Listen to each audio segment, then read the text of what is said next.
Om Namo Bhagavate Vasudevaya. Om Namo Bhagavate Vasudevaya. Om Namo Bhagavate Vasudevaya. Om Namo Bhagavate Vasudevaya. Om Namo Bhagavate Vasudevaya. Om Namo Bhagavate Vasudevaya. Narayanam Namaskritya. Narayanam Namaskritya.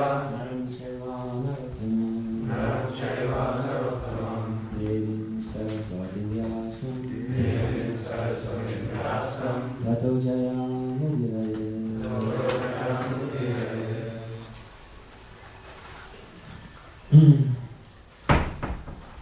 Hare Krishna. So, I will talk a few words about what we will be doing today and tomorrow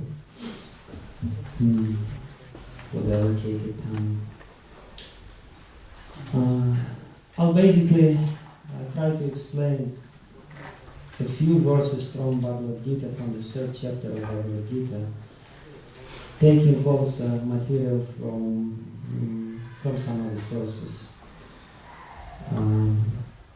And the inspirational verse for this seminar, or for this line of thinking, was the last verse of the third chapter of Bhagavad Gita, where Krishna is solving the problem on a certain level which was posed to him by Arjuna. As we know, Arjuna said, what is this force which is pushing me to do something against my will? Even if I don't want, I still do something. And I know it's wrong, but I still do it. So Krishna, by finishing this chapter, he gives a very enigmatic verse.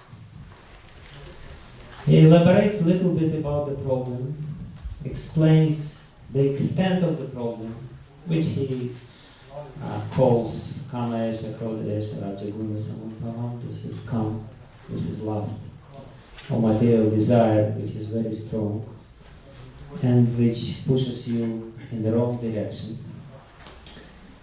And while giving solution, he gives a frustratingly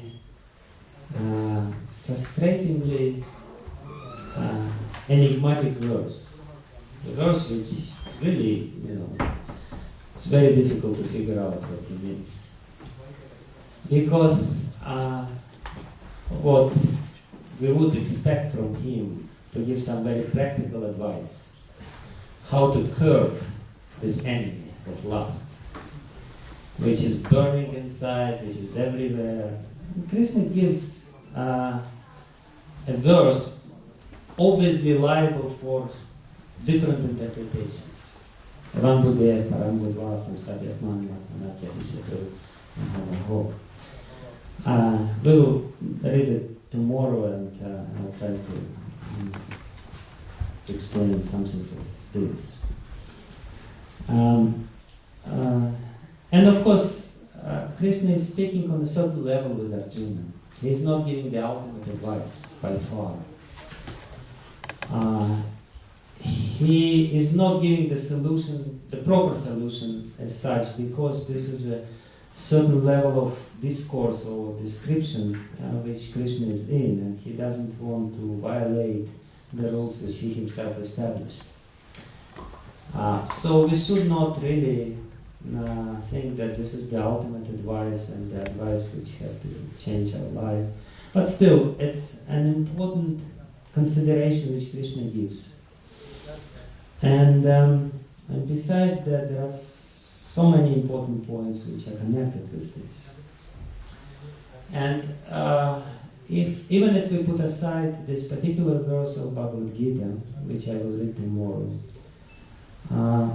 in very many occasions in Bhagavad Gita, Krishna stresses buddhi, intelligence, again and again and again. In fact, the very first time when he mentions yoga in Bhagavad Gita, and we know Bhagavad Gita is a yoga shastra, right? But the very first time he mentions yoga, he mentions it in connection with buddhi yoga. And he mentions this phrase, Buddhi Yoga, a few times in Bhagavad Gita, particularly in the second chapter and then in the 10th chapter, with slightly different connotations. But there is not a trace of a doubt that Krishna, in his teachings to Arjuna, emphasized very much the function of buddhi, or intelligence, in the spiritual life. Buddhi Yoga literally means the connection with God through intelligence, or the action which is directed by the higher intelligence. And basically that's the background of the whole seminar. I will be talking about what is buddhi, how to use buddhi, and how to make the buddhi strong.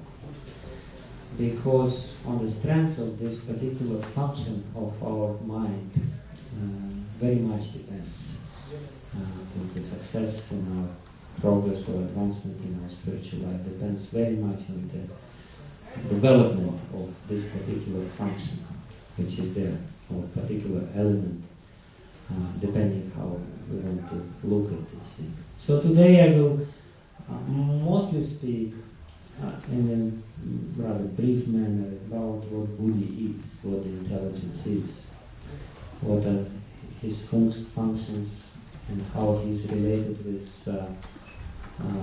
I will present the whole functioning of the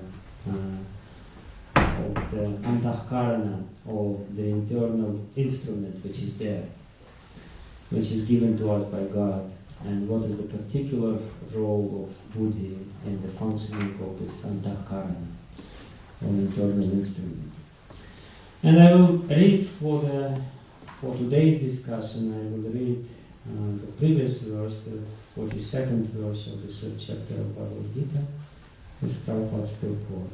So please repeat.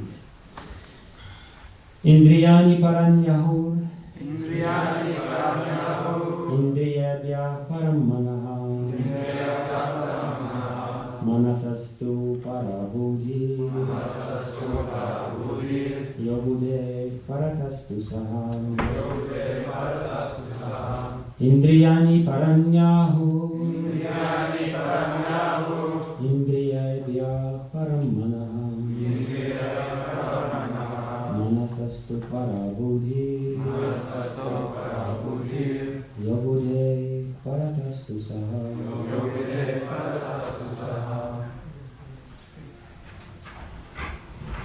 I will read it.